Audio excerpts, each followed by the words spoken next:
Sanibona ngane zakwethu.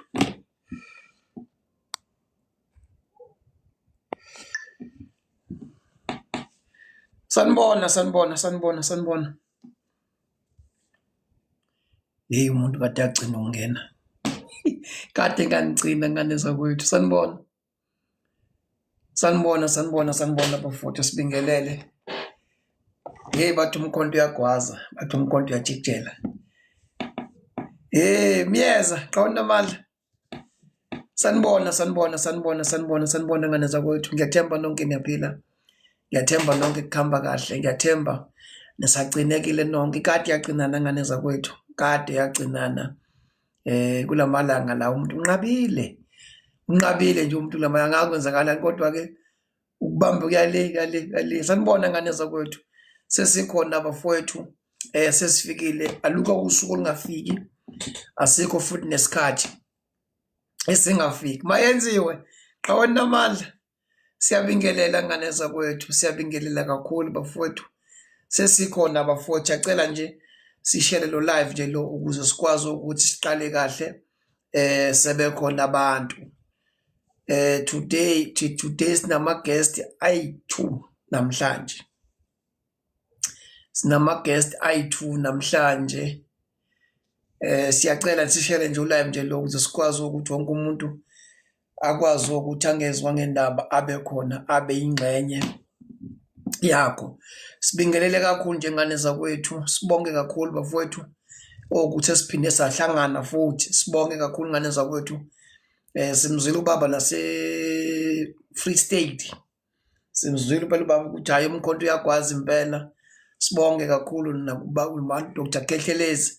Sibonge kakhulu umsebenzi wakhe muhle kakhulu emkhontweni. Kungabe siqamba amanga, kungabe siyazenzisa masingathi uKhehlelezi asubona umsebenzi wakhe emkhontweni. Ngabe cha singabaqamba imanga. Sisiphe qawona amandla. Siyabonga nje kakhulu bafowethu. Sibonga umusa qawona amandla.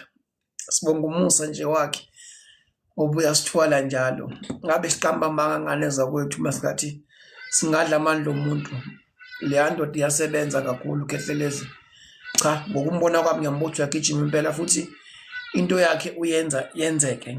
Uma ngathiwa singashaya ngathi asiboni cha ngabe siqamba amanga ahlaza kakhulu. Qawona amandla. Siyaphila baba. Sibonge kakhulu njengani zakwethu. Na wonke nje ama comrade ezithatha ama-command. Na wonke ama comrade akhona sebenzayo. Sibonge kakhulu ngane zakwethu. Sibingelele nezimpisi ezikhona emkhontweni. Siyibingelela nezimpisi ezikhona emkhontweni ezinethemba lokuthi umkhonto wesizwe ziwushaya phansi. Never khohlwa bafana bakithi. Leyo yokugcina ngci. Leyo ngeke nisoze nayenza leyo. Sibingelele nezimpisi eziphakathi emkhontweni eziqamalazile. Yabona lezi ezifuna ukudestroy umkhonto wesizwe zingaphakathi. Hayi bafana bakithi. Ngeke leyo nje khohlwa lingaphela lapho. Sibingelela kakhulu njengane zakwethu. Awuthi-ke ngithi khaloqo kancane nje ngifuna nje ukusho ukuthi sengikhona.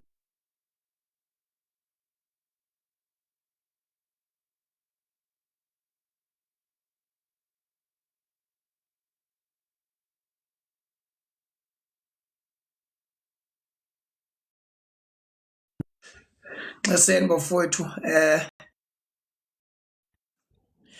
bengisashaya lo live lapha yana kundaba ezithu kusho ukuthi hayi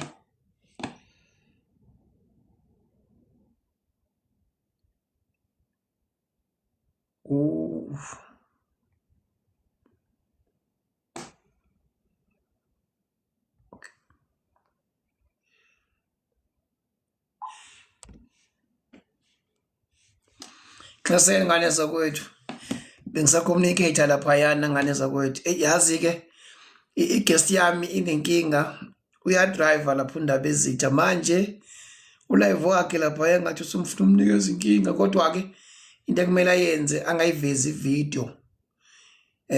Ivideo angayivezi angaveli inhlobo ngevideo. Mama umpele cabanga ukuthi uyena impela usekhona la ngiyambona mawukuthi uyena la. Cabanga ukuthi uyena impela bengicabanga osekhona. Ndaba ezitha gift xa unamandla siyaphila baba fix xa unamandla makwazi siyaphila bafowethu siyaphila ngane zakwethu usendleleni ngane zakwethu uNyambose ikhona into efuna ukuphazamisa usendleleni la ekhona kodwa uzongena ngekudala sibona ukuthi isithatha sibeka kodwa uthi khona iwarning ayitholayo I think la umuntu bedriver nje ulive but kumele kodwa ke ayivale ivideo enze sure ukuthi akazovela ngevideo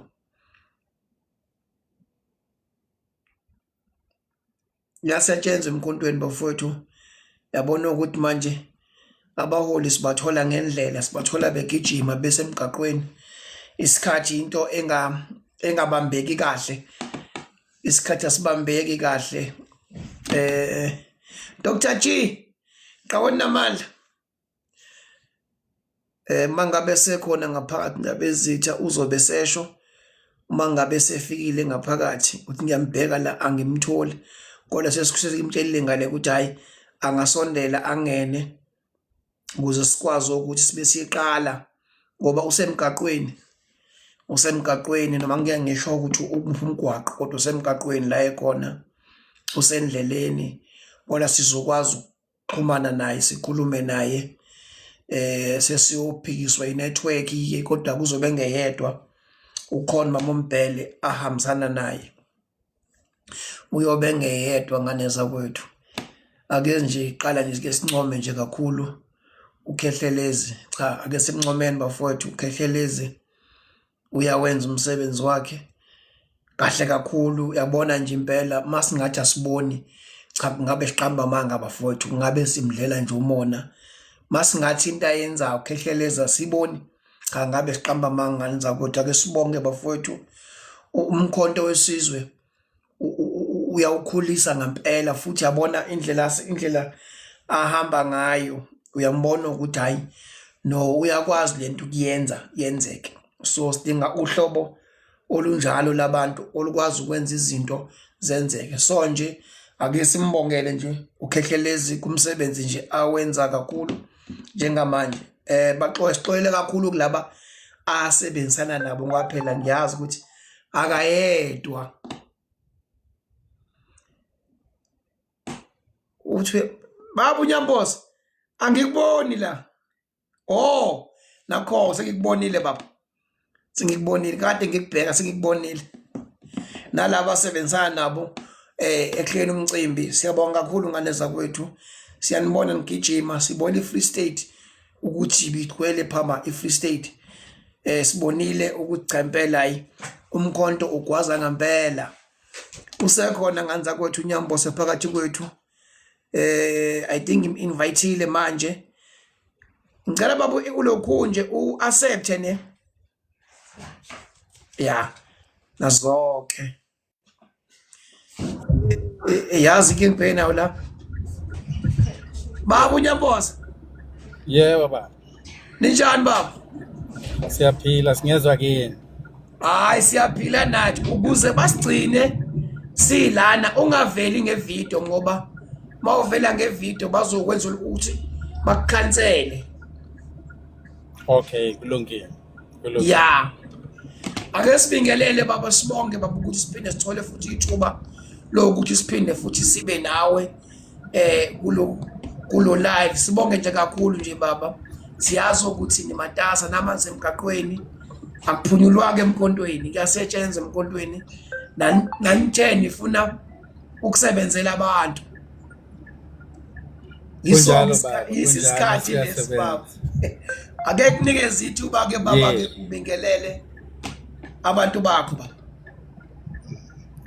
mangibingelele ke kubantu bonke abalalele kule nkundla yezokuxhumana sisemgwaqeni ke nisixolele nokho bengithemba ukuthi sobe sesifikile lapho siya khona sisembidlangweni njengoba sekuqala inyanga yamagugu amakomiti aseParliament asebuyele emsebenzini leli viki eliqalayo nje ilele elibizwa ngo-Committee Week eParliament manje sivakashela izifundazwe njengamanje sendleleni ebheke eNorthwest kodwa ke kuyakhulumeka lapha emgwaqeni silungiselela umcimbi wethu omkhulu oyingqalabutho ekubuyiseni isithunzi soNdlunkulu lapho sibamisa kahle emlandweni sitshela isizukulwane sethu sanamhlanje ukuthi isigodlo na igama elithi nje isigodlo ukhuluma ngokugodlwa kwezimfihlo zesizwe sikhuluma ngokugodla isizwe abantu abahlwempu nabaswele nabadinga ukunakwa nabadinga ukuholwa nabo bonke abadinga usizo nokuvikeleka oNdlunkulu ke badlala leyo ndima ebukhosini bakwaZulu sinabo umthaniya nje phela uNdlunkulu omdala igama elanamathela sesize sithi kwaZulu Natal likaMthaniya uNdlunkulu loyo owayephethe ngaleso sikhathi ozala uyise weLembe sithole noLangazana uLangazana yilona phela naye oqhamuka kuyo usenza ngakhona kodwa wayesaphila ngo1883 lapho sekufika amangisi ezothwebula umlando wethu wayese esebone ukukhothama kwamakhosi akwaZulu wayesethi angeke avume ukuthi abulawe ngesikhathi sakhe ngamane naye athatha umkhonto ayisike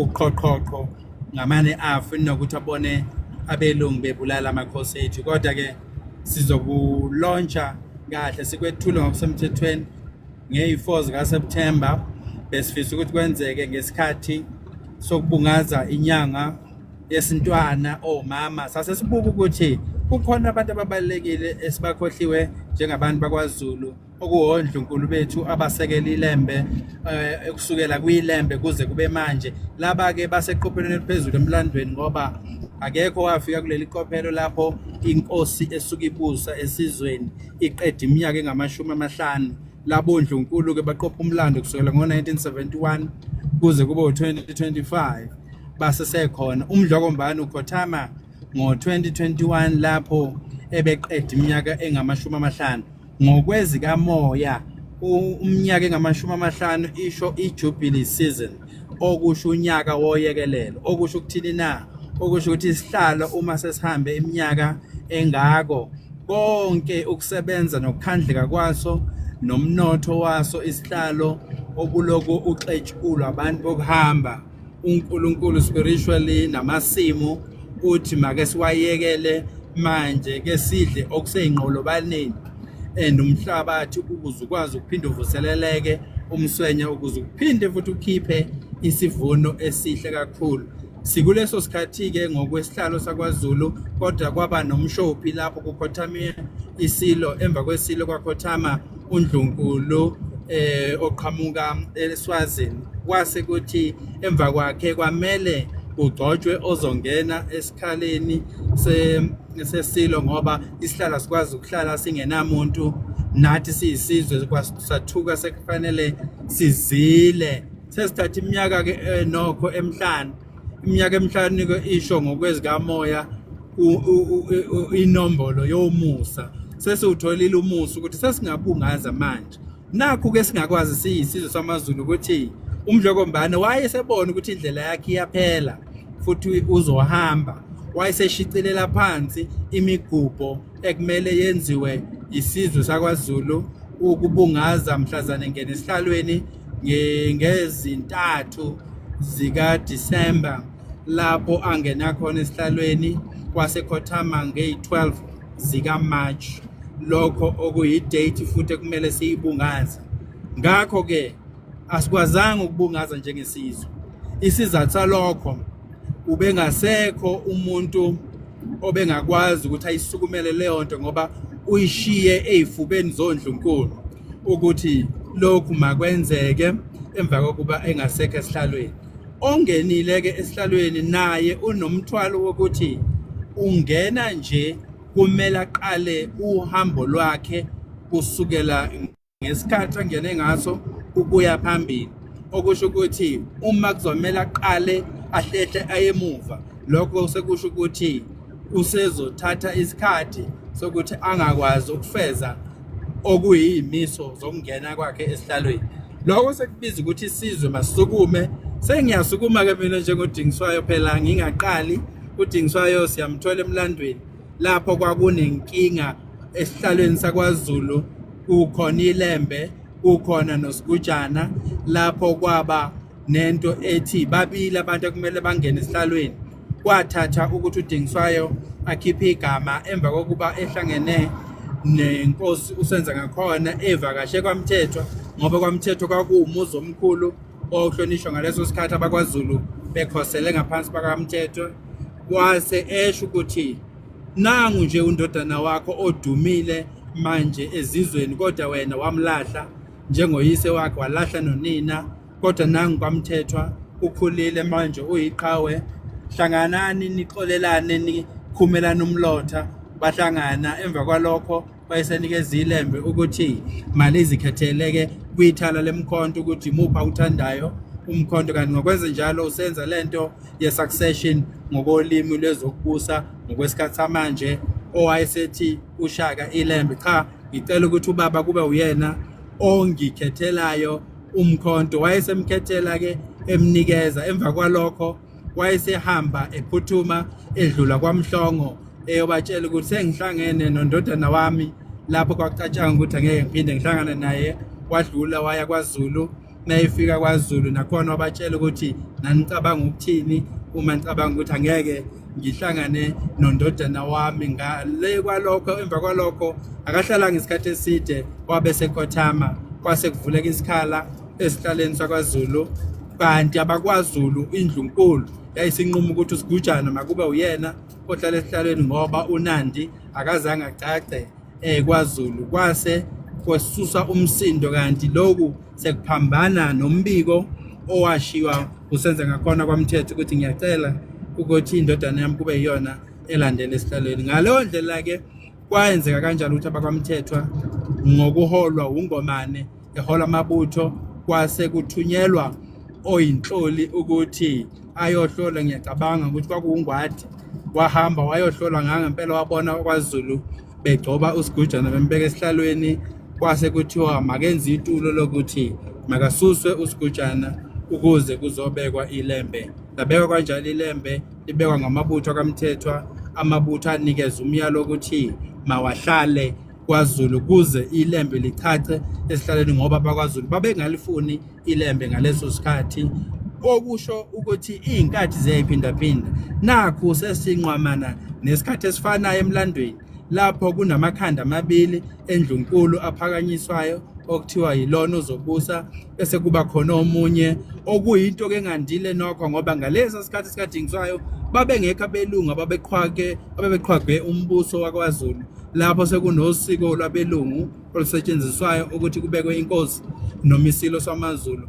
Kuyishwa ke nokho ngoba yize sesithi sesikhathini sentando yeningi lapho kubusa khona abantu abamnyama, kodwa kuneqiniso abakwaZulu kumele balazi ukuthi umuntu omnyama kabusi futhi azange abuse, futhi baluthwa abamnyama. Kwathiwa izwe libuyile kanti alibuyanga. Kwavunyelwana ngokuthi kukhona kuzosilahlekela, kuzothathwa izihlalo, singene esishayaMthethweni, sishaye imithetho, kodwa imithetho esiyoyishaya akuyoba imithetho ezokhipha abelungu emnothweni. Umhlaba uzohlala ebelungwini, abantu abamnyama bahlala ezihlalweni, umnotho usale ebalungwini. Lokho kwenzeke emva kweminyaka ewu-30 manje, lonke abelungu bephethe, futhi abakhombisi ukuthi bafuna ukuphuma.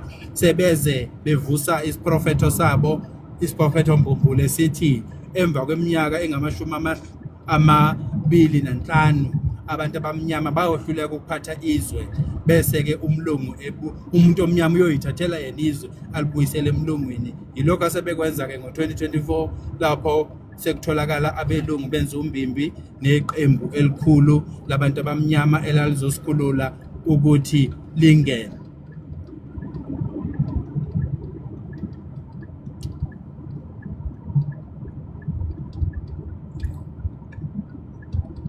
Sangizwa? Yes, Yeah. ngikhona Nyambosi, nginxese bandla.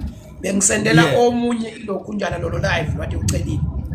Yes, yeah. Yebo, ngisekhona. Manje ke into esenza ukuthi ke sibungaze leminyaka emihlanu nje okokuqala lokho kubiza ukuthi kube nomuntu ohlonishwayo emlandweni.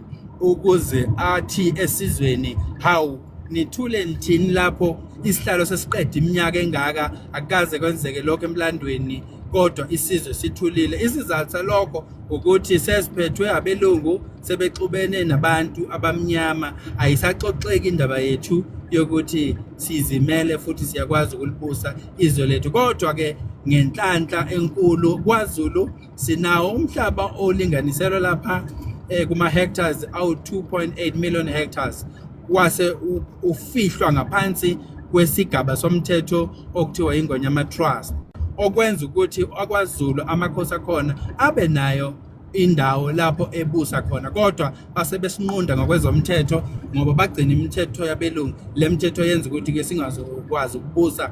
Kodwa uma sesisukuma sesithi sifuna ukuza nendlela yethu endala yokubusa, sithathe lokho sikubiza ngohulumeni basemakhaya, kuzomela sibuseke ngokwendlela yabantu abamnyama lapho sivusa amagugu ethu, lapho umthetho esiwusebenzisayo usebenzisa usiko lwamaZulu ukuze kungabi nento yangaphandle ezosebenza esifakele incindezi ukuthi singakwazi ukubusa. Umnotho uzobuya uma ngabe sizibusa thina, singabusi ngaphansi kwesigaba lesi sika 1885 lapho kwathiwa khona inkosi emnyama izobusa ngaphansi kwesandla somlungu, lapho uma ingafuni ukubuswa umlungu izosuswa esihlalweni sayo kubekwe inkosi imbumbulu. Uma nayo isibheda bese ke kuthiwa khumbula ukuthi isihlalo hlezi kuso esomunye umuntu akusisona esakho. Yizo zonke izinto esifanele sishintshe lezo njengoba sesivusa ke usiko lokubusa koNdlunkulu. Siyathola ukuthi izigodlo zaziphathwa oNdlunkulu,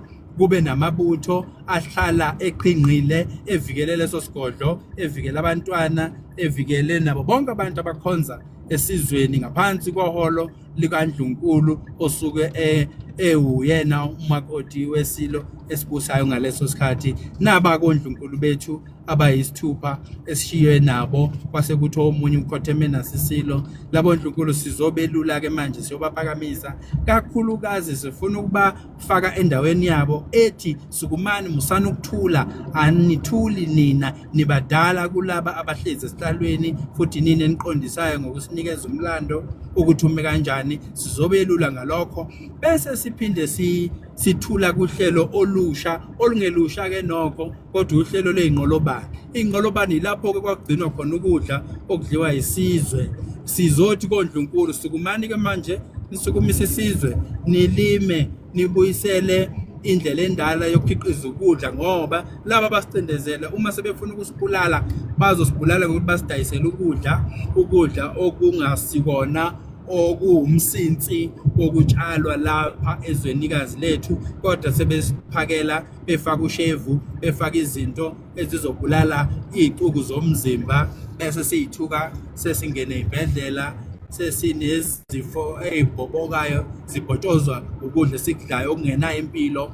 Sizothi futhi ngalokho kukhona uhlelo esilizoqala manje senze njengalokho uDingiswayo wayenza phela. uDingiswayo wayehweba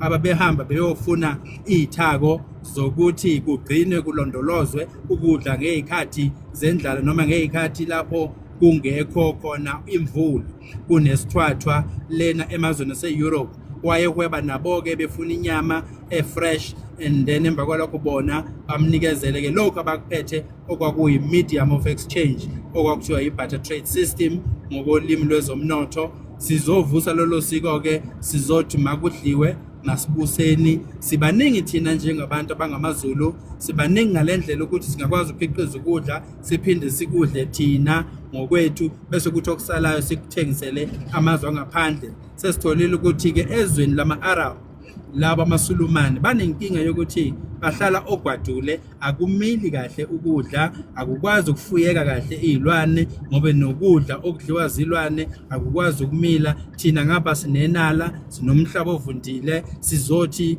ngalokho asivuseni umnotho wethu. Abelungu ke babesiqhwagela khona lokhu umhlaba wethu, besiqhwagela ukuthi bazothatha umhlaba wethu bese bewusebenzisa ukwenza lento yokuxhashazwa, amazwe okuxhashazwa abantu abasicindezela ama-colonies of contestation lapho kubangwa amazwi amabili nangaphezulu ebanga izwekazi elodwa ngoba kukhona izinto ezinhle nezimnandi abayithola kulelozwe baphinde kube khona nalento ekuthiwa ama-colonies of exploitation lapho bexhaphaza yonke into eyigugu yalelozwe bayithathe bayise emazweni abo bese-ke bakha umnotho wamazwe abo. Namhlanje sebeyibiza ukuthi bona bangamazwe ahlumile adla izambane likapondo kodwa basekelwe umnotho abawuthatha emazweni ethu bese thina besiqhwaga ngokuthi basenze igqila zabo sisebenzele bona sibasebenzele mahala bese bethatha ukudla okuwu-first grade bayokudayisa emazweni angaphandle babuyelwe imali yaphesheya bathathe leyo mali bathuthukise iy'ndawo baye ngokuya balidle baliqede izwe lethu njengoba bengafuni lutho nokubuyisela komhlaba bengafuni lutho nokuvikelwa komhlaba wabo bethi kungamane kufiwe. Yilokho okhokho bethu bathi makusukunyeni ondlunkulu-ke sizobuthi kubo sukumani ngoba niyinsali yezigodlo ey'sele ey'philayo ey'bonwayo sizothi ngabo khombisana abanye ondlunkulu lapho bona sekwafa konke akusekho nento engakhonjwa ey'ndaweni zondlunkulu namakhosi ezinye izizwe sekuhlezi abelungu sebethi yiy'ndawo zabo lezi kodwa mina ngiphethe imephu endala ekhombisa zonke izizwe lapho kwayengekho umlungu khona kuhlezi abantu abamnyama kuphela. Manje nangikhuluma eParliament angikhuluma amampunge ngikhuluma into engiyaziyo ngikhuluma into engiyiphethe futhi thina amakhosi sase siyawuclaim umhlaba safaka iy'cela ukuthi ubuye kithi sonke njengamakhosi asiclaimelanga amaZulu kuphela siclaimela amaNdebele siclaimela abaTswana nabeSuthu namaTsonga namaVenda namaXhosa nazo zonke izizwe amaKhoe and San ukuthi mababuyele umhlaba wabo. Kungani siwuclaim senzela ukuthi ubuye kube nobulungiswa sibaningi thina abamnyama ukudlula abamhlophe kodwa siphethwe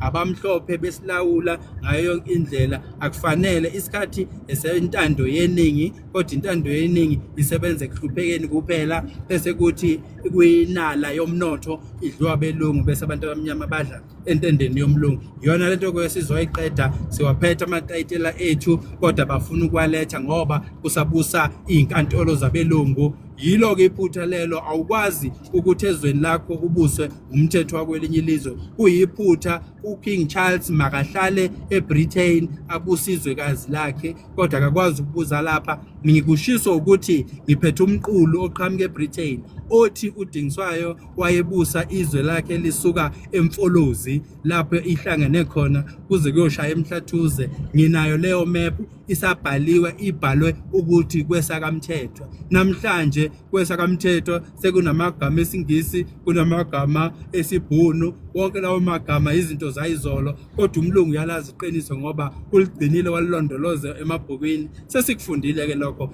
yikho ngisukumile eParliament ngathi ke angizukuthula ngizobatshela abantu ukuthi izwe elabantu abamnyama noma bangathini umlungu noma angashintsha azabe emnyama ebusweni ayikho into ethi izwekazi lakhe leli. Futhi uma enenkinga nalokho ngizobuza umbuzo wodwa othi uKing Charles angavuma yini ukuthi thina amaZulu sihambe siyothi lapha eBritain ke nathi sinesabelo sezwekazi lahle zikhona. Angeke avume uzositshela ngomthetho wejurisdiction asitshela ukuthi izwe laseBritain elamangisi kuphela. Kuza kanjani ke ukuthi umthetho wakhe uzuzonabela lapho kwakuphethe khona uDingiswayo? uDingiswayo akakaze abuswe umlungu, uDingiswayo akakaze acindezelwe umlungu. Yingakho ngithi ke ayikho yonke lento abayikhulumayo noma bangathini ngizokumela lokho futhi ngizontshela nonke ukuthi nani ningikholwe nani ngangikholwa ngiyonika amaphepha nani ngakholwa angazi sesiyonenzani ke. Yikho ngenza lokhu ke akekho ozongiphikisa. Ongiphikisayo akaphuma amele abaqekele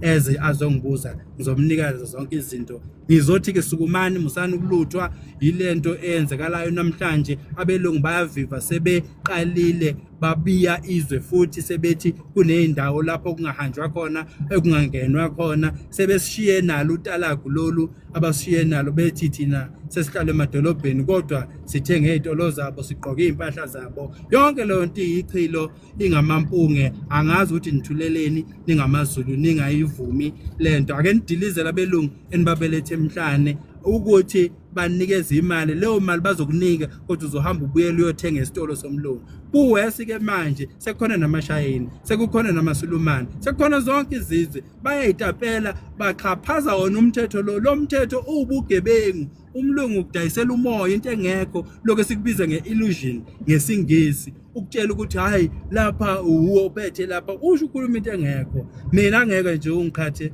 ungiluthe ngezokubusa ngizazi njengoba ngizazi futhi kusegazini futhi nginobufakazi balokho ngakho ngizothi kini ake nisukumeke oNdlunkulu ke sizobakhumbuza ukuthi ke nibadala nakuloyo ohleze esihlalweni musana ukuthula akathi umuntu uma eniphakela bese nishayela umthetho akwenziwa kanjalo ukuhlonipha kwethu kwesiZulu inja ibambela umniniyo ngakho uma abantwana bethu sekukhona amandla banawo emali akusho ukuthi leyo amandla emali mabeze bezochanasa la ekhaya bese beshaya umthetho benza izinto ngendlela yabo angeke bakwazi ukulibusa izwe ngaleyo ndlela azibuyele emasisweni ke sukumani ke senginisukumisile ozolala lapho hayi usoyozwa ngomlilo uzozwa ngetshe njengenyoni ngoba phela iphakile impi lapha ngaphandle asukumeni ke angime lapho uma ngabe kukhona ke ongacacelwa angibuze ngikhona.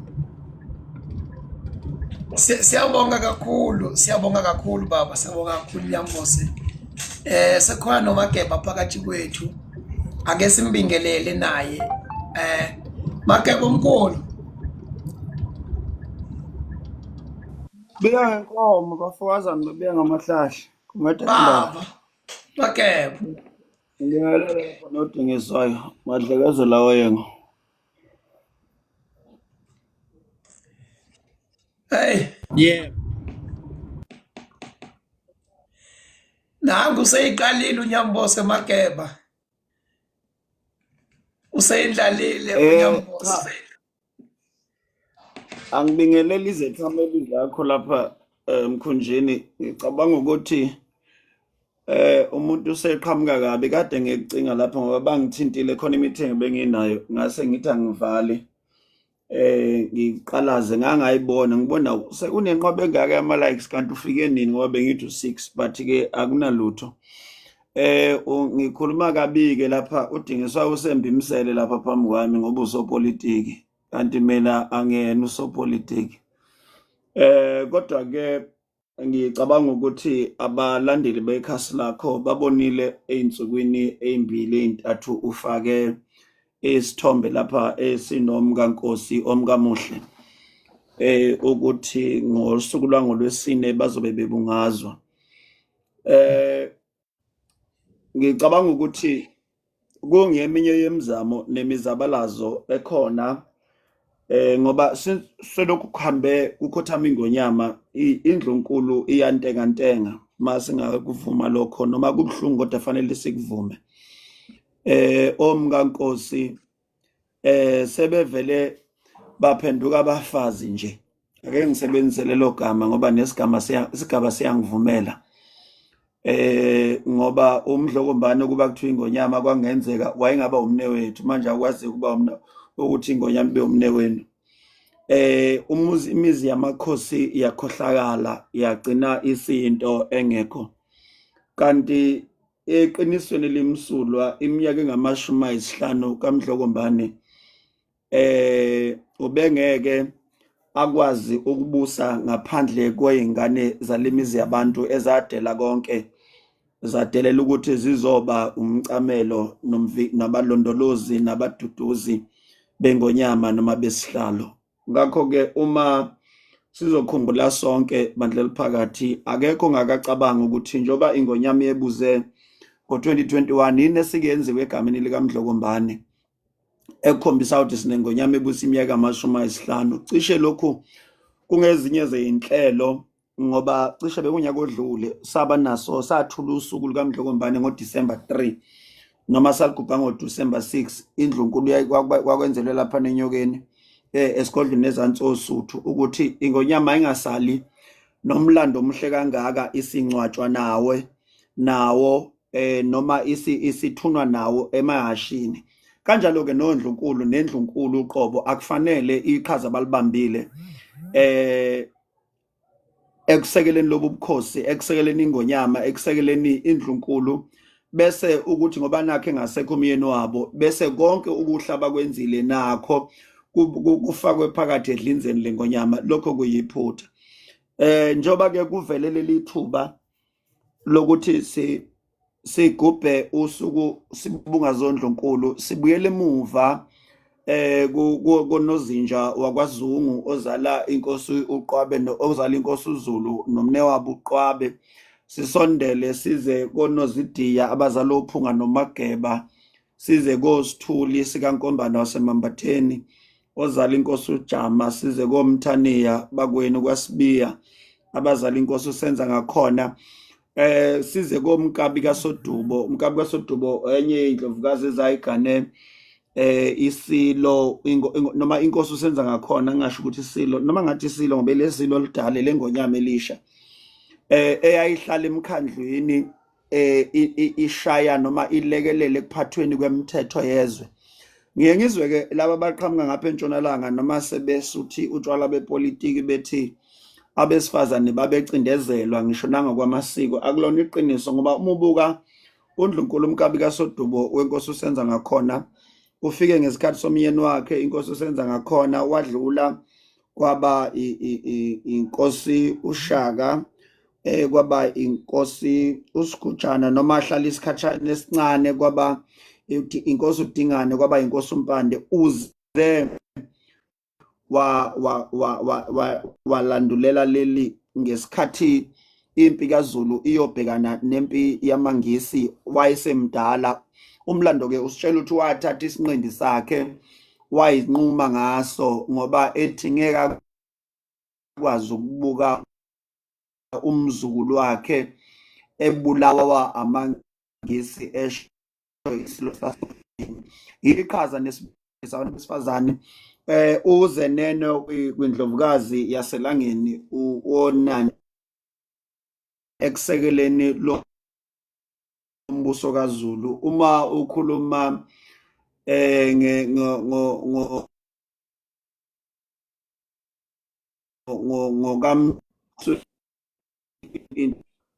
ezala isilo uDinizulu, abalandi bomlando bathi yavu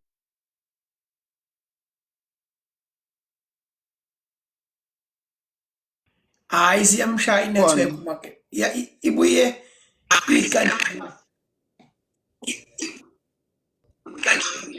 angazi ngizobona ukuthi kuphuma ngiyazakala njengamanje. ya uyezwakala baba. Mkhonjini? Yes, uyezwakala. So ngamanye amagama bengisahamba emanyathelweni ukuthi size sifika la sibungaza khona oNdlunkulu asezindlovukazi omkaNkosi. Akuqali namhlanje ukuthi libukwe iqhaza labantu besifazana, kakhulukazi esembuso yonke ekhona nombuso kakhulu kaZulu. Ngakho ke njoba wethulwa kulokhu asikuncome kulabo abakusukumele bashaya imigodla yabo ukuthi cha, awuphili uZulu, awungafi uZulu, ayingafi iNdlunkulu. Asikushayile izandla lokho kakhulu ungenelela kwabafowethu abakuhulumeni, bona abafana noDingiswayo nozakwabo nabanye, ukuthi asikumbuleni omkaNkosi. Kodwa okukhulu kakhulu bese kuthi ngale kokubakhumbula sibabungazi, bese kube ukwethulwa kohlelo lokuphatha le ndlovukazi. Isizathu salokho sizothi asishayile izandla. Ngasiphi isizathu? Izwe noma abantu abaningi banento ukuthi uZulu uyabusa. Eqinisweni uZulu akabusi. Asikuvume lokho. Singaba abaningi, sibe nomhlaba, sibe namakhosi amaningi, kodwa uZulu uyisizwe sihlupheka kwidlula zonke. Ngani na? Ngesizathu esithi uma sithi uKhomo uyabusa. Usekhona Mkhonjeni? Yebo ngisekhona Mageba. Ngisekhona, uyezwakala kahle impela futhi. Yes. Uma sithi uKhomo uyabusa noma oKhomo bayabusa, sisuke sisho ukuthi uKhomo njengenkosana yakwaSibiya ukhomba ngophakathi, nesizwe sakwaSibiya sikhomba ngophakathi. Lokhu kokuthi sibe nengonyama ethola istipend noma ekhangezwa uhulumeni, ezinye zezinto ezikutshelayo ukuthi uZulu akabusi. Kodwa singostolo gijima noma ubukhosi buustolo gijima bani bepolitiki. Kodwa ke kulezo zimo lezo kufanele sibuke iqhaza lendlovukazi noma lo Ndlunkulu.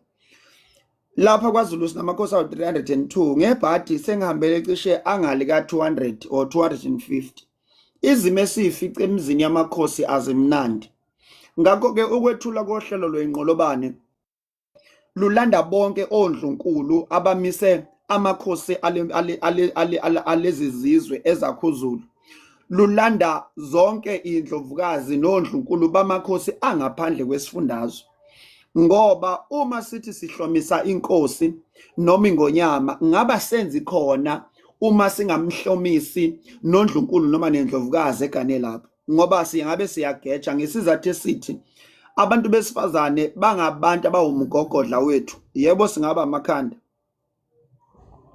singaba izinhloko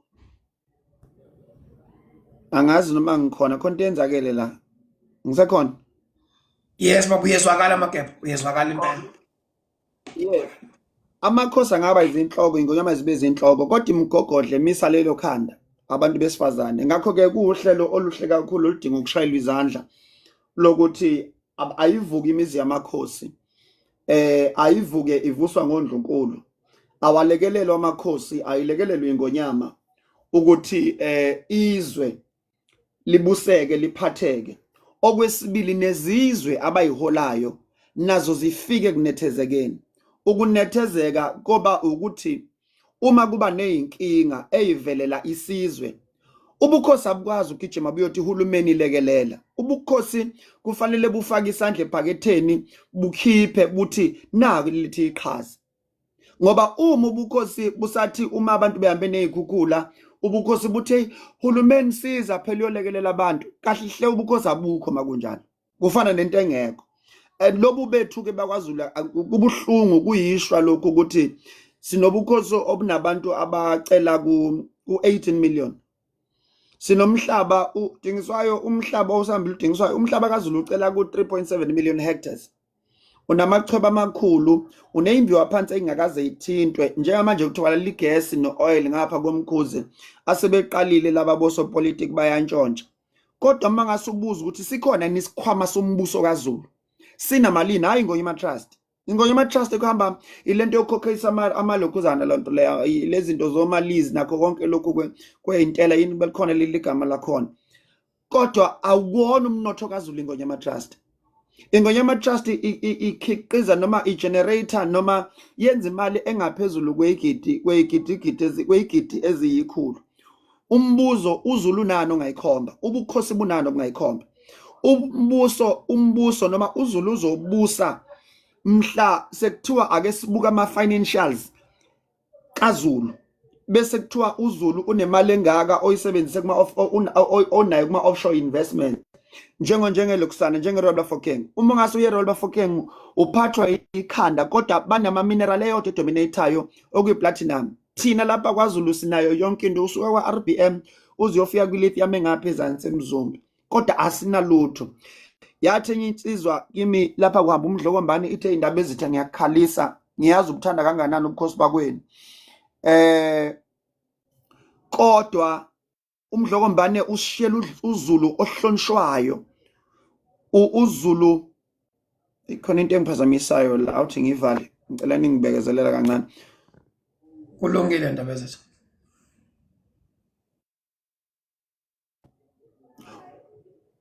uZulu uyahlonishwa uZulu mkhulu umdlokombane ushiya amajazi ezingane zakhe ezowabanga nenkomo zinekezane ngoba yifa likayise kodwa thina njengoZulu usishiyeleni uyabona lo mbuzo lowo uyabona wathi noma engikhalisa kodwa engayezwa induku igcwala ezimbanjeni ukuthi kwenzeka kanjani uZulu nakho konke lokhu uhlupheka uZulu uyahlupheka sinesizwe sihluphekayo okuyihlazo ukuthi uma sifa izingane zethu zothi mayifika zibuka zithi laba bantu bakwaZulu ababephethe lesi sihlalo amadoda kwaZulu aphatha abamaninga lawo labelunga bambalwa athi umhlaba enefa angenza lutho ngakho ke lendlela yokuthi kuqalwe ngondlunkulu ngicabanga ukuthi kukhona la izosiholela khona uma singabambisana nabo sibalekelele sifaka amandla ukuthi zonke izizwe lapha kwaZulu inyakaze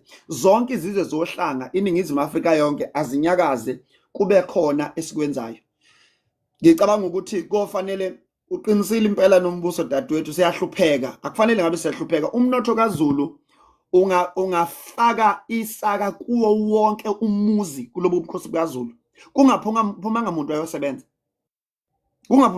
wayosebenza ngendlela oyena kodwa ngenxa ukuthi nathi asikuvume nathi njengendlunkulu ukuthi ikhona into yokulimala lapha ekhanda ngoba abanye bethu baqhamukile namacebo ukuthi eminyakeni eyishumi edlule sabhala iphepha lapha elithi the kingdom has to reform. I-reformation of kingdom yayisho ukuthini leyo nto kwakufanele sasikhuluma ngento ukuthi amandla obukhosi abuyele kubo. Ubukhosi angenza isibonelo uma kufeyila ingane ezu100 la KZN ingane ezu95 noma ezu90 to 95 zingamaZulu lezo ngane. Uma uhlelo kunama graduates aphumile awu100 la KZN uma kuthiwa amathuba omsebenzi awatholakali kwawu100 awu95 90 to 95 lawo ma graduate awuZulu lawo ma graduate. Ngakho ke isikhathi sokuthi sisonge izandla asikho. Isikhathi sokuqala siyiqaqabula amazenze namakhizane sisukume ilesi samanje. Esikholwayo ukuthi nabafowethu abayizifundiswa abahosomabhizinisi kakhulukazi namakhosi amakhosi ayadinga ukulekelelwa ukucapacitatewa uku-understand ngoba amanye amakhosi aphilela ukuthi kushaya umhla kabani ngabe umhla ka15 akhangeze kodwa inkosi njengoba ngithi ngisebenza namakhosi angaphezu 200 ngakutshela isimanga wemkhunjini ukuthi aweqile esihlanweni anama projects developer izizwe zawo okwenza kube likhuni ukuvika into ethi mabebuza abantu bethi yini umsebenzi wobukhosi umhlungu lombuzo kodwa uyiqiniso because ubukhosi abenzi lutho ukubheka abantu uma ubuka ku democratic dispensation ubukhosi obudinga abantu ngaphezulu abantu bedinga ubukhosi usho yimi ngakwaZulu ngesizathu esithi abantu bayakwazi ukuyikhethela manje banekhansela banamaqembu abepolitiki bathanda ikhipha zabo put aside ukuthi beziyabaxhaphaza kodwa uma abantu bexhashazwa ipolitiki ubukhosi busukuma nini bume buthi laba bantu nalenhlabathi inhlabathi eyethu abantu abethu ngoba ngisho ngabe kuthiwa ukuliphi iqembu noma inhlangano khomo kahle hle ungwakasibiya wena awuyena owe-IFP ne-MK ne-ANC ukhona la uvela khona uma sithi balala kwasibiya likhona kwakhipha unyawo ophongolo likhona kwakhipha unyawo ungafika eminyango uthi ngwakakhomo kuthiwa ngena uhlale lapha nasi isiqephu ubuzwa namahewu kusho ukuthi you belong akekho umuntu obelonga kwiqembu lepolitiki kodwa kulesi sikhathi esikusona uma kufanele ubukhosi busilamulele nabo buphaphatha izandla buya kwipolitiki so lolu hlelo ke lolu lokuthi sivuse ondlunkulu kuvuswe igodlo eminye yemizamo yokuthi ubukhosi abuvuke buyithuntuthe ondlunkulu laba bakhona esababona ngamehlo abasibabone behamba nengonyama sekufanele sishintshe indlela yokusebenza kungasho ukuthi hayi izalukwazi indala kodwa ngenxa ukuthi bayizindlovukazi lobu bukhosi kunezinto ofanele siziqale thina esibasha sibabamba izandla sithi izwi lenu nenyawo zenu nobuchopho benu busengashiya lesi sizwe sikwenye indawo kunaleyo umdlomba nashiye sikusona ilokho nina bendlovu okukakhulukazi ngendaba yomhla ka4 kanye kakhulu nangobukhosi nangendlela yaphambili ngithokoze nabesilo cha imibuzo ngayithatha Nabezitha siyabonga kakhulu uNyambose la ushawa ilokhu njani network usemgaqweni uthi njengamanje akasasizwa Nhlobo ngicabanga ukuthi la yamba khona iyamshaya kakhulu inetwork ngoba bese emgaqweni ngesikhuluma naye naku umbuzo ngisaba ukubuza lo mbuzo khona umbuzo obhalwe ngala Nabezitha ubuzo ukuthi kungabe isile sikhona njengamanje lento ye-new world new order ungabe kusekuyo yini ngoba uzwakala ekhuluma ngaso but umbuzo lo obubhalwe phansi kathi ukukhuluma ububhalwe phansi manje ngithamke ngimbuzele nami because ukhona ukudideka manje kugcina lento masikhuluma ngobukhosi bakwaZulu kugcina abantu sebedideka sebesaba ngoba wonke umuntu uyayiqonda lento ye-new world new order futhi uyayisaba futhi umuntu othi ukuyo nomuntu obayisa kuyo ku-endapha kungabi kuhle hle kahle hle manje nake nanku kumbuzo Nabezitha oqhamukayo Mkhonjini kuthe embuseni kwaMdlokombane kwakunensizwa lapha eAfrika esiyithandayo sonke nesihloniphayo engasekho uMuammar Gaddafi. uMuammar Gaddafi umuholi waseLibya uke wahlangana neNgonyama. Ngaleso sikhathi uMuammar Gaddafi wayefuna ukuba endozwe as i-King of Kings, ebathembisa imali. Wafike iphethe lapha kumfoka Bush ubukhali, umfoka Bush kaNaifi. Wasenqaba uMdlokombane wathi cha, ngeke kuze kwenzeke. Angikwazi ukudayisa nokunikela ngefa likaZulu nengubo kaZulu. Ubese kuthiwa khona omunye umuntu ongathiwa uphethe lo Zulu ngaphandle kwami nalesi sihlalo engihlonishwe ngaso. Kuyadabukisa ke ezinye zezinto ikwi-New World Order ayikho into yobukhosi, asiyisho lonto leyo. Noma bangakhohlisa ngayo iphindlela inabo abanikazi bayo. I-New World Order ifana nalento ye-democracy kahle hle kulelizwe lakithi. Njoba kuyizwe le-constitutional democracy, amazwe e-constitutional democracy amaningi kwathi makufika lemvula yaphela into yamakhosi. Uma abanye ulandela umlando ukufika ko-Russian Revolution, amatsazi amakhosi ase-Russia alale ngamakhosi avuke ngabantu phaqa, amanye aboshwa, amanye abulawa. Kahle hle i-democracy is ushering i-New World Order. So umuntu okuthandayo ubukhosi noqondayo ukuthi iyini lesi silwane sizayo, angikholwa ukuthi ngabe ubukisise kahle. Ngawabona ama-clip nami ayekhuluma lapho owenkosi ukuthi singayisabi, kufanele sibone eqinisweni elimsulwa kunento kufanele isebenze kakhulu lapha eNdlunkulu. Into esebenza kakhulu eNdlunkulu indlunkulu uqobo. Uku-institutionalize kwendlunkulu kusho ukuthini? Kusho ukuthi njengesakhiwo, isihlalo singesasakhiwo akusona somuntu. Uma kunezinto ezingezona kufanele alulekwe ukuthi cha, wona wendlovu iyageja ihambi lana. Okuwukuthi uma ngathiwa umukela leyo nto, abaseduze kwakhe khona bangalenzi khona iqiniso, ngoba leya nto leya ukufika kwayo izogubuzela lonke isikompilo lakwantu nenkululeko lesiyifunayo, ngoba lapha sizobe sesizithunzela silawulwa njengoba beqala bemuva yonke into ya ku digital. Le nto leya ningayincoma nini nithi kufika o-AI no technology nani, kodwa le nto ikhomba ukuthi umhlaba bafuna ukukulawula, bakwazi uma uvula i-account ngapha uthi uvula i-account ungena esibhedlela ngapha bakubone. Ingozi enkulu i-New World Order ebhekene noluntu. Okungafanele ubukhosi nabantu bendabuko kube yinto abayivumayo nabayimukelayo. Akube ukuthi sehluliwe kunokuthi samukele into ezoqeda ngathi. Nabezithi hey, wayichaza baba, kodwa ke izwakele. I think mhlawumbe na umbuzo ade ubuzile ngawo uzwakele.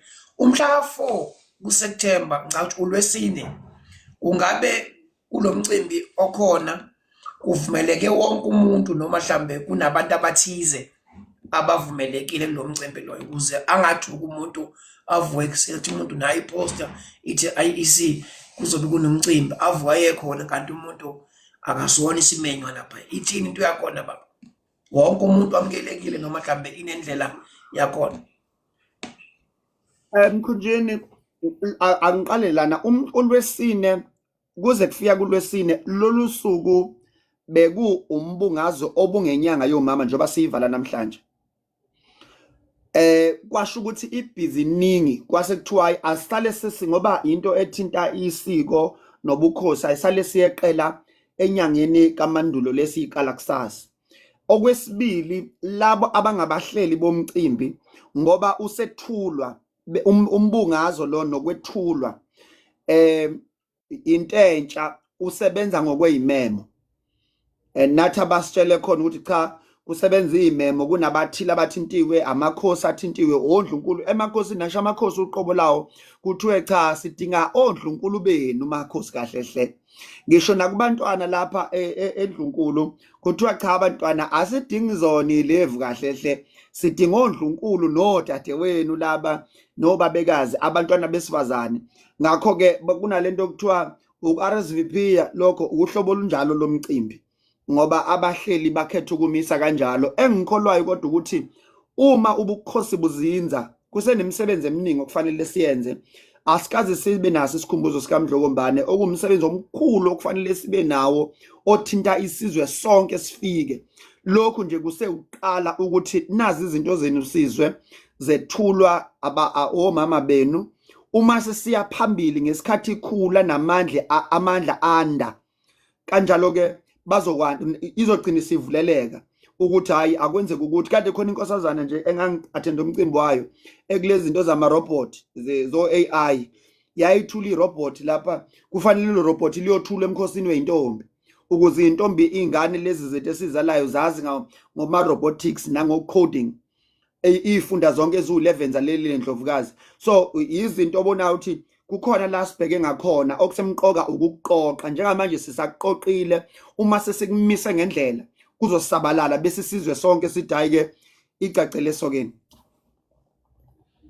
Siyabonga kakhulu nje Ndaba Ezitha, siyabonga kakhulu, kodwa futhi singaphinde siqinisekise ukuthi okuyobe kwenzeka laphayana bayokwazi ukubona abantu ofisa ukubuka uyokwazi ukuthola abuke, ngoba ngizwile ngathi impela zikhona inhlelo ezikhona abantu abazokwazi ukuthi yonke into eyobe yenziwa laphayana yenzeka laphayana, ubuhle bembokodo buyobe kubukwa wonke umuntu okwazi ukuthi akubuke lapho la ekhona.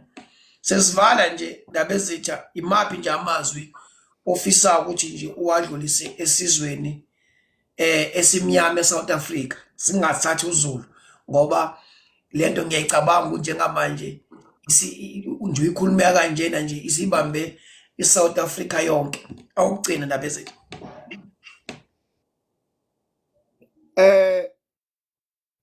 Kukodwa engingakusho ngihlale ngikusho futhi ngisho kubafowethu laba bezizwe ezinye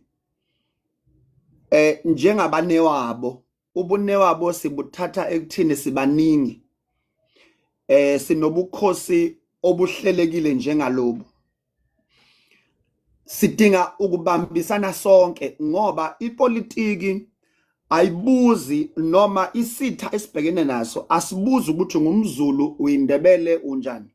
Ngokuqala lokho, inhlupheko ayibuzi ukuthi umSwati, umXhosa, uyimpondo noma umshangane noma umtsonga, ayibuzi konke lokho.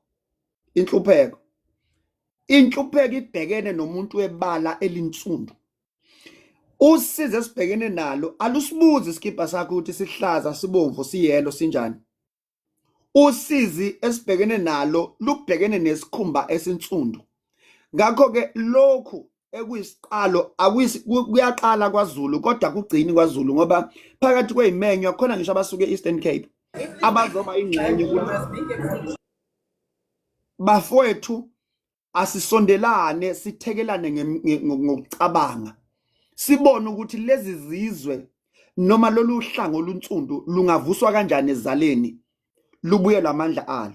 Akuzoba lula bafowethu, kodwa kusemqoka ukuhloniphana nokuthobelana phakathi kwezizwe, yikho okosifukula sivume futhi nokuholana ukuthi ngingwakwaZulu ukhomo owakasibiya, kodwa ngenxa ukuthi unikezwe ubuhlakani obuthile kulesi sikhathi engikusona angilandele siyofika nesami. Uma singafika ngesami kofika eseyingane zami. Kunamazwi ahlakaniphile ashiwo iSilo Esikhotheme, ingonyama ebuzile ithi, mina ngiyingonyama, kunabantu ababekwe uNkulunkulu abanikezwe izinto ezithile ezibekwe kubo. Labo bantu bangamakhosi kimi noma mina ngiyingonyama kubo, ngoba umveli nqangu babeke lapho nalezo zipho zabo okufanele mina uzathi umuntu ntu, kodwa ngenxa ukuthi uNkulunkulu umthembe ngalezo zinto uyinkosi kimi noma ngiyingonyama kuye.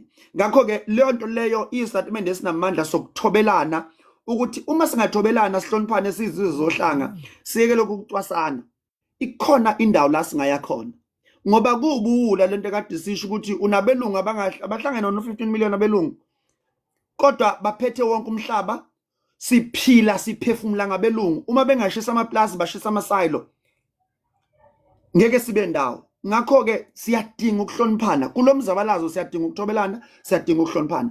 Yilokho engakucela phakathi kwabafowethu indlu kaZulu nezizwe zonke zohlanga. Ngiyathokoza Mkhonjeni. Siyabonga kakhulu Ndaba Ezitha, siyabonga nje kakhulu. Nakuthiwa ngiqinisekise ukuthi abantu abangavuka ekuseni uhambe lapha e-IEC.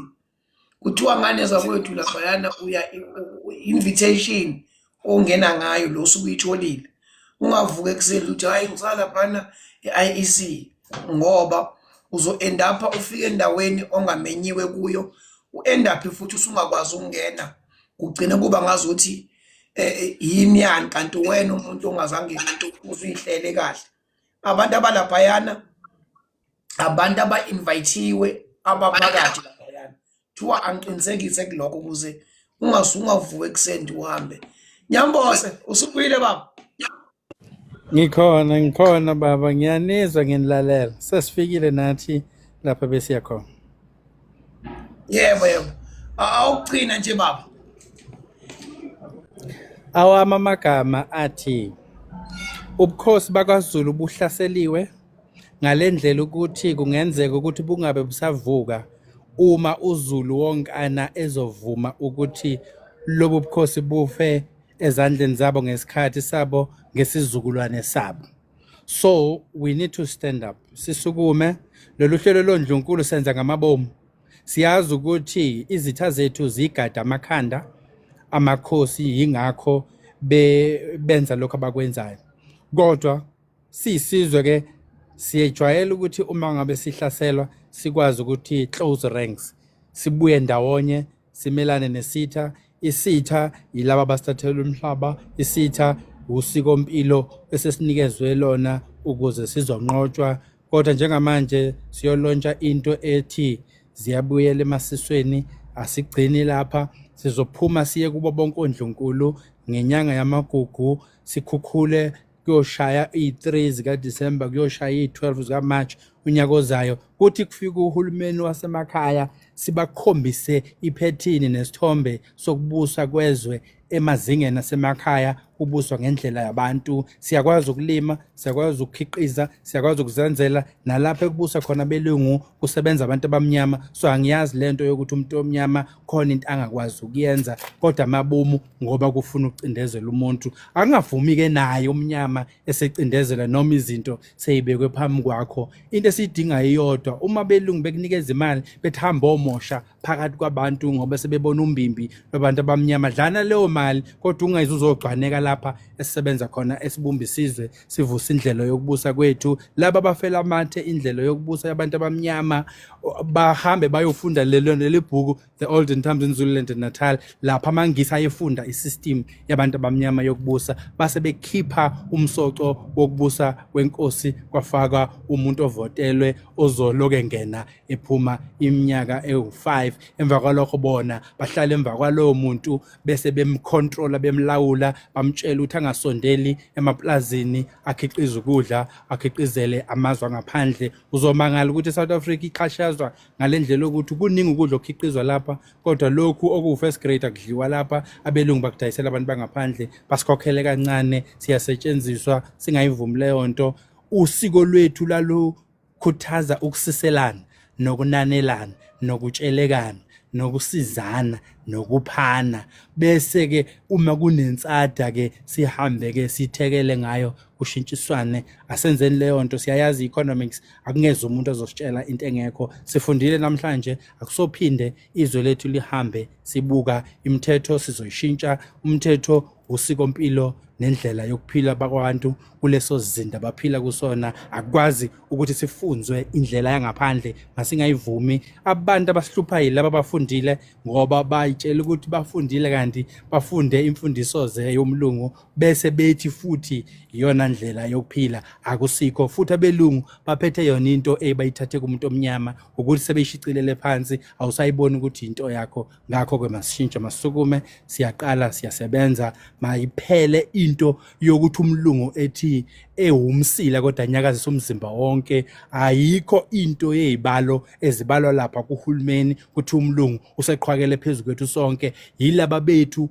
abangohlome endlini abathatha izikhali benze ngathi bayolwa kwabulawa kanjalo ilembe. Masiyekeni lento, uthatha imali emlungwini bese ethamba umqoqela abantu bese uthatha labo bantu uyobadayisa kumlungu ukuze umlungu aqhubeke abuse esebusa ngamandla akho ngoba wena udayise bonke abantu ukuze kudle wena nendlu yakini kuphela. Kodwa lokho akukushintshi ngoba nasebehlele ematafuleni abamfuni umuntu omnyama bamthandi naye lona bamnikeza imali futhi nasebeqedile ngawo bayakushintsha bayahamba bayothatha omunye futhi umuntu omnyama badlala lo mdlalo beloko beshintsha wena owabona ukugida uhlanya. So leyo nto leyo ayiphele sifundile namhlanje engathi singafunda sivuke. Siyathokoza.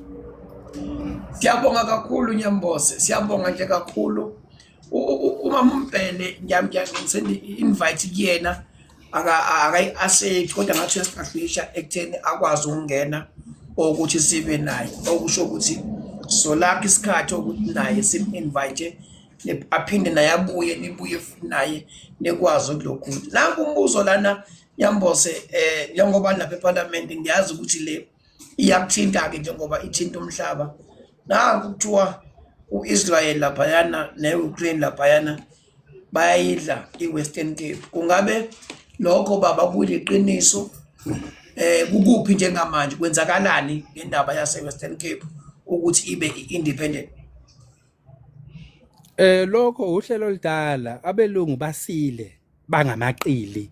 Ngifuna nibazi sebehleka nawe sebekupha imali usebenza nabo usemahhovisi abo abakufuni usufaka uthayi abakufuni usufundile. Ubufakazi balokho thatha nangu umehluleli wethu ubaba uHlophe uhambe uyofunda eCambridge uthe seqedile bamvumela ukuthi bamqhelise ngomnyezane ukuthi udokotela kwezomthetho ngokosiko lwaseBritain. Naye sebuya esengena esishaya umthethweni and then usebuya usezoshaya umthetho usezo implementa i-thesis yakhe ucwaningo lakhe oluthi Africanizing the law.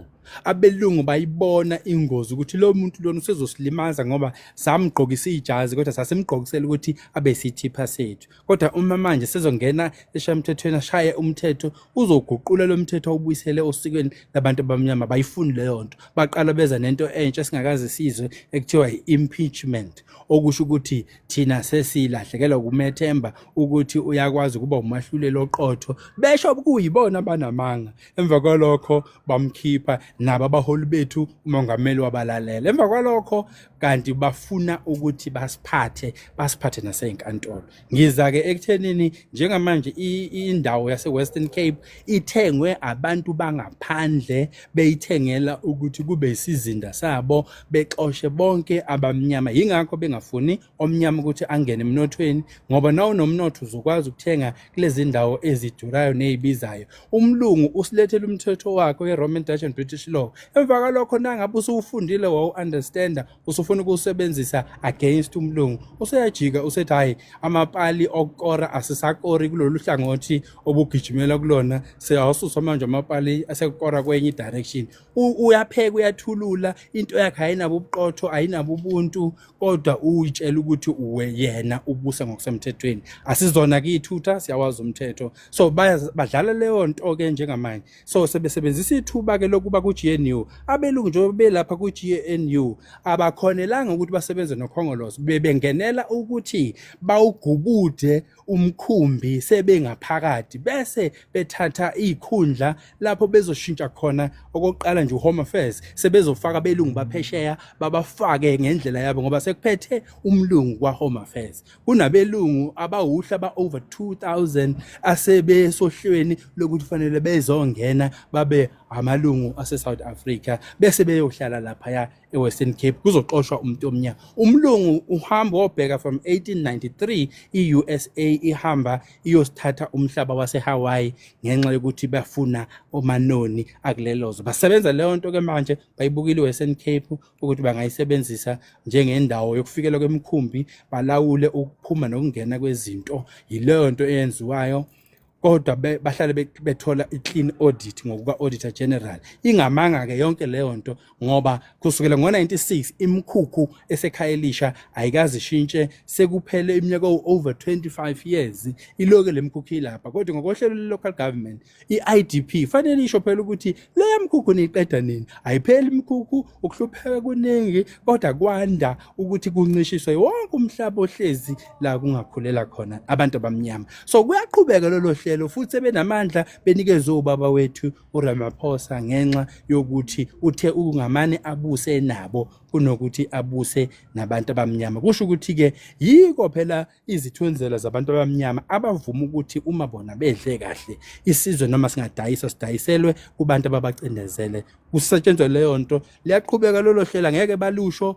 Uma nje kunento embeka kabi umlungu ngeke uyibone eTV ngoba umlungu uthethatha amandla okubusa bese ethatha namandla okumemezela noma ibroadcasting. So awuzukuyithola leyo eindabeni, awuzukuyithola emaphepheni ngoba uRupert uphethe wonke into eyiphepha, uphethe yonke into eyi-TV, uphethe zonke izinto ezokuxhumana. Nangeselanda no-Elon Musk othi ufuna ukuletha ezokuxhakaxhaka ukuze apopole yonke inkulumo ekhulunywa wonke umuntu, uhulumeni, ezomthetho, ezokuvikela zilawulwa uyena. Babhizi basebenza leyo nto manje, okusho ukuthi sineyimvukuzane phakathi kwethu sesize sayiqhwakelisa kuhulumeni. Ungamangali kusasa sekuvuka sekuthiwa upresident sekuwumlungu ngane lamavoti ubadlana abalinikeza ukhongolose azosetshenziswa ukuthi hayi ngoba usuyabheda kungcono kunokuthi lo mkhumbi uwe, kungcono unikeza thina sothathe siwuse la sifuna khona. Into efanele siyigadeke leyo uma singabumbani, uma singafuna ukusebenza ndawonye. Lezi zinto esizikhulumayo zizokwenzeka ngoba umuntu uyathokoza uma edla yena, uqala ukuphaphama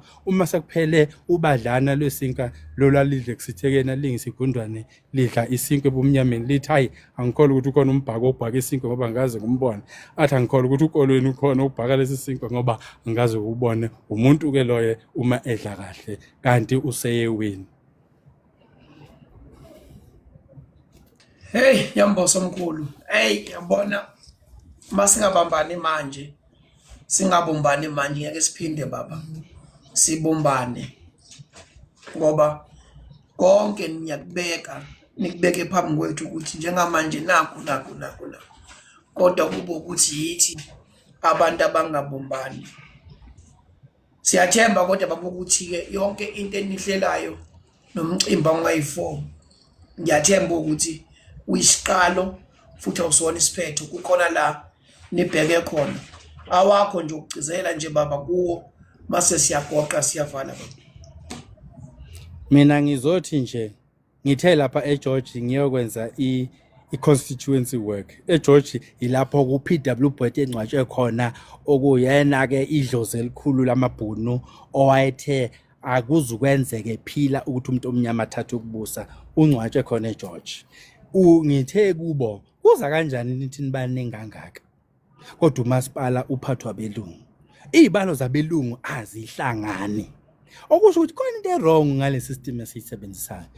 System ke esiza nayo manje eyondlunkulu, ngifuna ukubabona laba belungu abazoza lapha endlunkulu ukuthi bazobe bebangaki ngoba ngaleyo system uyena masipala wedolobha nedolobha ke loyo lapho usiko lwabantu luzosebenza khona.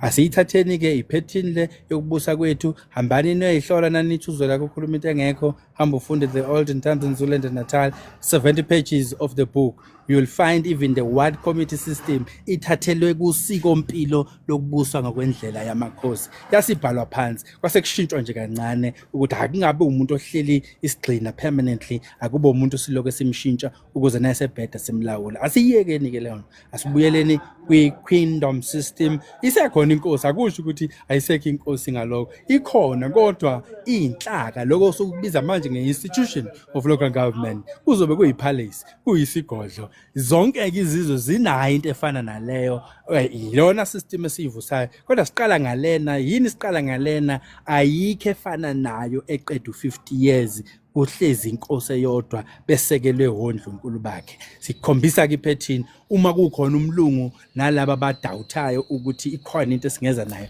ephethini yokuphatha, nansi ikhona, sinama references phansi, asiyisekeleni ke lento. Kusho ukuthi nasesiya ku local government Umuntu makabuke inhlupheko yabantu abamnyama bese buka ukunotha kwabelungu bese yibuza ukuthi ikuphi okungcono ukuthi yena adle kahle abanye behlupheke laba abahlupheke abagcwele abakuzungezile ibona abazofaka inhlabathi ekudleni lokudlayo. Yingakho ke masibambaneni, umlungu mncane kakhulu akanawo amandla uma ethi uzongena phakathi kwetekniki ezimali. Thatha imali udle lapho kodwa uqhubeke ungayimoshi into ngoba iyusiko lwethu. Wakwambona umuntu omnyama eyobhidliza into yabelungu, asikaze sikwenze lokho, kodwa nakho umlungu uyangena enungeniswa yithina abantu abamnyama, hayi ukuthi ungena kanjani. Asiyekeni ke leyo nto, asukumeni. Siyabonga kakhulu Nyambose. Sibonga kakhulu nje ukuba nawe kakhulu kuba esikhulu isibusiso ngoba uhlezi njalo mawusishiya ushiya nehomework esihlulekayo thina ukuthi siyenze njalo mawufikile uhlezi njalo ushiya nehomework. Siyafisa baba ukuthi masosobuya ke siphinde sigxile kakhulu kule okwayithinta le yokulima, le yomhlaba yokulima. Ngiyafisa kakhulu baba ukuthi mase suphe sikucela futhi uma ubuya uphinde futhi nje sigxile kakhulu kuyo ngoba baningi kakhulu abantu awathi mangabuyithinta baphakama bama ngeenyawo. Ngiyafisa baba ukuthi uphinde usiphe nje isikhathi nethuba mawubothi okay ukhona 2 hours enginawo so memezela nje sikwazi ukuthi siqhubeke nawo ukuze sikwazi ukuthi sizwe ukuthi luthini uhlelo lolu okade ukhuluma ngalo lokulima baba. Ayike inkinga lokho nje ku ready actually ngazi i4 sizobe siyilauncha futhi part of iprogram ngoba phela njengoba ngikhuluma ngengqolobane nje into lesizulwane samanje asiyazi leyo nto. Nina senibona ama silos abelungu bemisha imbhoshongo laphana kufakiwe ombila kufaka ubhontshisi kufakwe yini sekuyinto engathi into yabelungu bathathe into ebiyenzeka ezigodlweni ukudla lokwesizwe ukudla loku esasikhiqiza bese siyibekela khona bese namhlanje sesiyaswela namhlanje leyo nto ikhona. Amazwe nje aseMiddle East alambile afuna ukudla fanele kabe sikhiqiza ukudla sikunika kubona uzobuya kanjalo kumhlaba wethu. Sifuna umhlaba wethu so that ube yi-production platform bese ke abelungu babuyele bayokhonza njengoba babethe bezokhonza. Kodwa lokho sizokwenza uma sizoma ngandawonye nasikhuluma kungabi nongomo yona nabantu abaphuma eceleni ngoba lokho kuyasilimaza. Uthola ukuthi impi yethu iyahlulwa njalo, ayihlulwa ngoba singamavaka, ayihlulwa ngoba sisukumanga, ayihlulwa ngoba khona into esingayazi, ingoba abanye bethu bazinyoka bathi benathi bethatha ubunhloli banikeza belungu sekuyaba bayahleka futhi ingoba yena ubuthenjisiwe. Kodwa okusalayo hayi ukuthi naye bamthanda, into esikhashana naye engasakufuna umlungu uyakhaca aphinde akulahlise kwe-T-bag. Siyabonga kakhulu Nyambose, siyabonga kakhulu baba. Qhubeke njalo nje baba nje usicophelela nje usipha kakhulu ulwazi. Sobona nge4 baba siza ukuthi i4 nephetheni siphinde futhi siza ukuthi ke njengoba leyo limo nje likhuma ngalokulima iyaphambili. Siyafuna uphinde ubuye futhi uphinde uqhubeke nayo ngoba I think njengamanje abantu bakithi babonile ukuthi njengamanje into yokuthembela kumlungu ayithembekile. Namhlanje sihleli nabantu abafundile kodwa bangenawo umsebenzi ngenxa ukuthi sisuke thina elethi ithemba lonke salibeka kuyo umlungu sakhohlwa kubalekile kumele sikwenze thina. So njengamanje siyafika ukuthi mhlawubuya nje sihlale nje kuyona ukuze sikwazi manje ukufunda ukuthi manje siwele emuva sihambe siyozenzela thina ngokwethu ngoba hayi ukuthi umhlaba ukho, umhlaba ukhona uphela nje hayi usamavila futhi ingoba sithembe umlungu kanti umlungu akasifuni akasithandi. Siyabonga kakhulu baba, siyabonga kakhulu ndaba zethu. Thanks a lot. Siyabonga. Yeah. Thanks. Bye. Siyabonga Nyambose. Maneza kwethu sibonge kakhulu bafowethu. Khona ba requestile. Angibathathe nganeza kwethu. Babili nje angibathathe bafuthu sivale bengana sengibona manje ukuthi khona ba requestile kanti mhlawumbe ubeka mhlawumbe kuNyambose. Dr. G baba Ngokho baba Uyabakala, Uvakala kakuhle impela uyabakala dad. babukhomo. Uvakala kakuhle impela dad. Am I right kodwa? Babukhomo manibulise. Ngiyaphila kodwa. Ngiphila kakhulu manibulise kuni apho babukhomo. Ndibulise kwinsizwa eziphumileyo apho babukhomo. Ondaba ezitha, bulise koMagemba, ndibulise kodoctor. Hayi amadoda agale okwavokotheka. Into ke endivuyela kakhulu into kokuba umkhonto uyazibonakalisa okokuba wonyulelwe okokuba wenze ntoni. Umsebenzi ke uyaqhubekeka, ndivuyela kakhulu ke loo nto bawukhomo okokuba umsebenzi uqhubekeke. La madoda masime emva kwawo aqhubekeke aye phambili angajiki. Ndithi ke nje mandiphose loo mazwi mhle fokabawo, qhubekeka ungavumi ukutyhafiswa apha endleleni. Siyabulela. Enkosi Ayisalute. kakhulu Dodi. Siyabonga kakhulu baba. Kambe ulapha kambe Sarabhad ukuphi kambe? Siyabonga baba. Ukiphi? Kambe ukiphi Jingambe Sarabhad noma use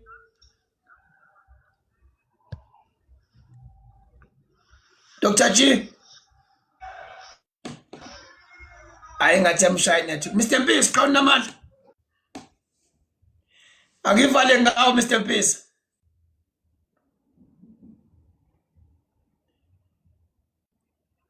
Ingathi yamshaya naye. Nganza kwethu. Angivale bafowethu. Ngiyabonga kakhulu ngengane zakwethu ngesikhathi nje enisiphe sona. Sibonge kakhulu kundaba ezitha. Sibonge kakhulu noNyamboso nathi ayibo today siphethe abantu abawondaba ezitha. Sibonge kakhulu ngengane zakwethu. Umama uMbhele besoba naye uhluleke nje ukwazi ukuthi angene ngane zakwethu. I think umcimbi wangolosine niyokwazi ukuthi nubone zikhona inhlelo abahlele ngazo ukuthi bazowuveza la mcimbi lo yana. Ungavuki ekseni ugijime uthi uyi-IEC lapha kuthiwa kungenwa nge-invitation. Mangabe ngekho ungavuki ugqoke iskipa somkhonto. Iskipa somkhonto osale emnyango lapha because ethiwa oNdlunkulu abantu aba-invitewe okusho ukuthi amakhosikazi awo iwona nakuthiwa even nasuka e-Eastern Cape akhona abasuka e-Eastern Cape okusho ukuthi ngama-province bakhona futhi nakhona. Yabona ukuthi ikhona lento enkulu umhla ka4 abayihlelayo eMbokodo ngoba ngaphandle kweMbokodo bafowethu ngeke sibe yilutho.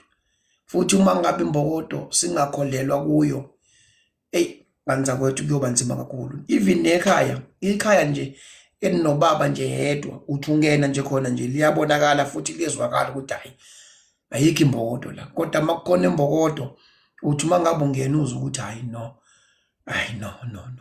Ikhona iMbokodo la. So nje iMbokodo kanza kwethu asisupporteni. Yazi futhi ukuthi ayiyodwa. Yabona kuthiwa ubona uNdlunkulu nje bonke kuma province akuyona into encane leyo. Iyakutshela ukuthi ke ake sihlangane ngenza kwethu sibumbane sibe into eyodwa bafowethu. Lento yokucwasana yokuthukana bafowethu ivaleni ngane zakwethu ayisebenzeli leyanto bafowethu. Yabona kama sidingana kakhulu thina ezindle emnyama nje thina siyadingana ngane zakwethu. Yazi manje into esidingana ngayo akudingi nokuthi uthi mina ngingumZulu, ngingumPedi, ngingumTswana, ngingumXhosa, ngingumPongo, ayidingi lento yana ngendlela esidingana ngayo. Uyazi bukephi abelungu bafowethu bayakwazi ukuthi umuntu omnyama bamdivide.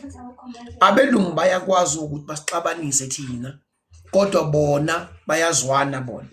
Iyonto ebuhlungu kakhulu leyo eyisihlava esibi eksamele ukuthi thina ezindle emnyama sidile nayo leyo yokuthi abelungu bona into abelungu abayenza yaba impumelelo ukudivide umuntu omnyama. Yingakho umuntu omnyama ehleze ebona umuntu omnyama eyisitha kodwa umlungu membona ambone angel.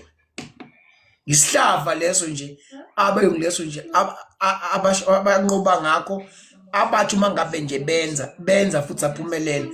Yingakho namanje uma sizama ukuhlangana uvele kuvuke nje omunye umuntu nje wase KZN nje asho akushoyo athi nina amaXhosa Eastern Cape, nina amapedi, nina amaTswana, kuvuka umuntu waseLimpopo naye athi nina amaZulu, nina amaXhosa. Uvele ubona ukuthi nje lento okuhlangana bafowethu iyasidinga bafowethu. Konke kumele bafowethu siyiqede iphele ngane zakwethu. Kube kunje le iphelile. Ngeke ilungiswe omunye umuntu, iyolungiswa yithi ngane zakwethu. Asibambaneni bafowethu, sibumbaneni ngane zakwethu. Ngoba kungekudala ikhona into ezosiphoqa yokuthi sidingane. Leyo uyathanda uthanda. Yabona ukuthiwa nje Western Cape nje bayithatha. Boswa laphayana bathi abafune umuntu omnyama lapha. Wobani abantu abamnyama abaningi lapha eWestern Cape? AbakwaXhosa. Ibona abaningi kakhulu eWestern Cape. Uma bexoshwa laphayana bayabuya beza ngala. Mabebuya ngalana, yabo manje kuyasiphoqa manje ake sihlanganeke manje nake sibone ukuthi silwa kanjani le nto. Uma ningahlangani ikhona into eyonhlanganisa. Kodwa bengakuhle sihlangane manje kungonakele lutho, sibumbane ngane zakwethu, sithandane ngane zakwethu. Uma kukhona phakathi kwethu umuntu ozama ukuthi asomunye umuntu noma akhulume kabi ngoluhlanga, siyadinga ukuthi lo muntu loyo sidile naye ukuze sikwazi ukuqeda bonke abantu bafowethu abane-tribalism, ngoba isifo esibi leso.